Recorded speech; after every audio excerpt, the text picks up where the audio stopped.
അപ്പം നിങ്ങൾ വിചാരിക്കും ഇതെന്തൊട്ട് സംഭവം എന്ന്. വേറെ ഒന്നുമല്ല സുഹൃത്തുക്കളെ, ആലു പറാട്ടയാണ്. അപ്പം ഇത് ഉണ്ടാക്കുന്ന വീഡിയോ ഞാൻ എടുത്തിട്ടില്ല, പക്ഷെ തിന്നണ വീഡിയോ ഞാൻ കാണിക്കും. അതാണ്, എല്ലാം കൂടി എന്നെ കൊണ്ട് പറ്റത്തില്ല, ചൂടാണ്. അപ്പം ഞാൻ വിചാരിച്ചു ഈ പ്ലേറ്റിലൊക്കെ വെച്ചിട്ട് ഡെക്കറേഷൻ ചെയ്തൊക്കെ കാണിക്കുന്നതിലും നല്ലത് ചുട്ട് ചൂടോടുകൂടി ഇങ്ങനെ കൊണ്ടുവന്ന് കാണിച്ചു കഴിയുമ്പോൾ കൊതി വരുന്നുണ്ടോ? സത്യം പറഞ്ഞാൽ എനിക്ക് കൊതി വരുന്നുണ്ട്. എന്താണ് ടേസ്റ്റ് എന്ന് ഞാനൊന്ന് കഴിച്ചു നോക്കട്ടെ.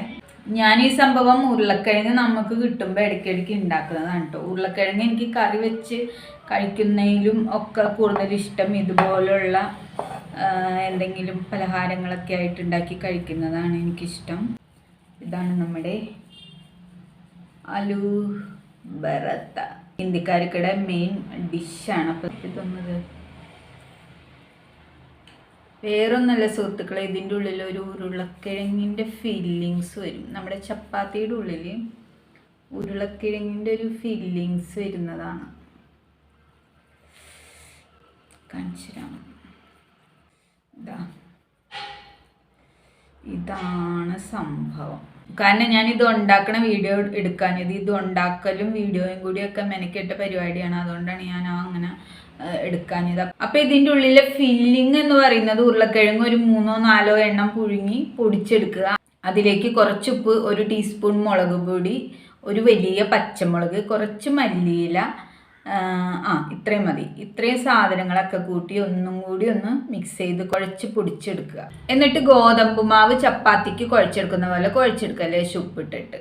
എന്നിട്ട് പരത്തിയെടുക്കണമെങ്കിൽ പരത്തിയെടുക്കാൻ 2 ചപ്പാത്തി പോലെ പരത്തിയെടുത്തിട്ട് അതിലേക്ക് ഫില്ലിങ്സ് വെച്ചിട്ട് ഈ 2 ചപ്പാത്തികളുടെയും അരു ഒന്ന് ജോയിൻറ്റ് ചെയ്ത് കൊടുക്കുക. അത്രേ ഉള്ളൂ. അല്ലെങ്കിൽ നിങ്ങൾക്ക് ഒരു ഉരുളയാക്കി ചപ്പാത്തി എടുത്തിട്ട് ഇങ്ങനെ കയ്യിൽ വെച്ചിട്ട് ഒരു കുഴി പോലെ, അതായത് നമ്മൾ കൊഴിക്കട്ടയ്ക്കൊക്കെ ഉണ്ടാക്കുന്ന പോലെ കുഴി പോലെ ഇങ്ങനെ ലേശം ഇങ്ങനെ റൗണ്ട് ആക്കിയിട്ട് ഈ ഫില്ലിങ്സ് നിറച്ചിട്ട് വീണ്ടും അതിനെ ഇങ്ങനെ ഓടി ഒന്ന് ഉരുട്ടി റൗണ്ട് ആക്കിയിട്ട് അത് ഈ ചപ്പാത്തി പലകയമ്മ വെച്ചിട്ട് ചപ്പാത്തിക്ക് പരത്തുന്ന പോലെ നൈസാവാതെ ലേശം കട്ടിയിൽ പരത്തിയെടുക്കുക. എന്നിട്ട് നമുക്ക് അടുപ്പിൽ വെച്ചിട്ട് ഇങ്ങനെ ചപ്പാത്തി ചുടുന്ന പോലെ ചുട്ടെടുക്കാം. ഇത് 2 വശവും മൊരിഞ്ഞ് വരുമ്പോൾ ലേശം അതിൻ്റെ പുറത്തൊരു വെളിച്ചെണ്ണയോ നിങ്ങൾക്ക് എന്താണെന്ന് വെച്ച് കഴിഞ്ഞാൽ വെളിച്ചെണ്ണ തൂണെങ്കിൽ വെളിച്ചെണ്ണ തൂവാം, അല്ലെങ്കിൽ ലേശം നെയ്യോ ബട്ടറോ എന്ത് വേണമെങ്കിലും അതിനകത്ത് തൂവിയെടുക്കാം. അങ്ങനെയാണ് ഞാൻ ഈ ആലു പറാത്ത ഉണ്ടാക്കിയത്. അപ്പോൾ നമുക്കിതൊന്ന് ടേസ്റ്റ് ചെയ്ത് നോക്കാം. സത്യം പറഞ്ഞ ഉരുളക്കിഴങ്ങ് എനിക്ക് കറി വെച്ച് കഴിക്കുന്നതിലൊക്കെ ഇഷ്ടം ഇതുപോലുള്ള എന്തെങ്കിലും പലഹാരങ്ങളൊക്കെ ആക്കി കഴിക്കാനാട്ടോ. ഉരുളക്കിഴങ്ങ് ചിപ്സ് ഉണ്ടാക്കാം, ഫ്രഞ്ച് ഫ്രൈസ് ആയിട്ട് നമുക്ക് ഉണ്ടാക്കി കഴിക്കാം ഉരുളക്കിഴങ്ങ്.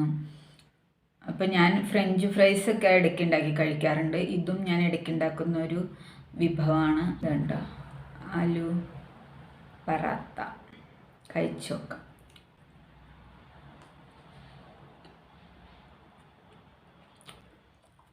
ഒന്നും പറയാനില്ല, സൂപ്പർ ടേസ്റ്റാണ്. ചെറിയൊരു എരിവും ചപ്പാത്തിയും ഉള്ളിലെ ഉരുളക്കിഴങ്ങും ഒക്കെ ആയിട്ട് അടിപൊളി ടേസ്റ്റാണ്. ഉരുളക്കിഴങ്ങ് കറി വെച്ച് കഴിക്കാൻ ഇഷ്ടമില്ലാത്തൊരു ഇതുപോലെ ഉണ്ടാക്കി കഴിച്ചു നോക്കൂ, അടിപൊളിയാണ്.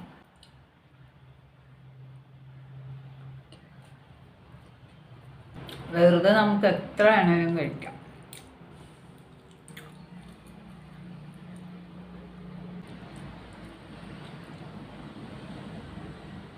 അപ്പോൾ ഉരുളക്കിഴങ്ങ് ഇഷ്ടമില്ലാത്തവർ പോലും ഇതുപോലെ ഒന്ന് ഉണ്ടാക്കി കഴിച്ചു നോക്കുക. നിങ്ങൾ ഈ സംഭവം ഇഷ്ടപ്പെടും, അടിപൊളി ടേസ്റ്റാണ്. ഇത് നമുക്ക് വെറുതെ ഇതുപോലെ ഇങ്ങനെ കഴിക്കണമെങ്കിൽ കഴിക്കാം, അല്ലെങ്കിൽ തൈരിൻ്റെ ഒപ്പം കഴിക്കാം, അങ്ങനെ എങ്ങനെ വേണേലും നമുക്ക് കഴിക്കാൻ പറ്റും. അപ്പോൾ ഉരുളക്കിഴങ്ങ് ഇഷ്ടമില്ലാത്തവർ പോലും ഇതുപോലെ ഒന്ന് ഉണ്ടാക്കി നോക്കുക, അടിപൊളി സംഭവമാണ് കേട്ടോ. അപ്പം ഇനി ഇതൊന്ന് കഴിച്ചു തീർക്കട്ടെ, എന്നിട്ട് കാണാം.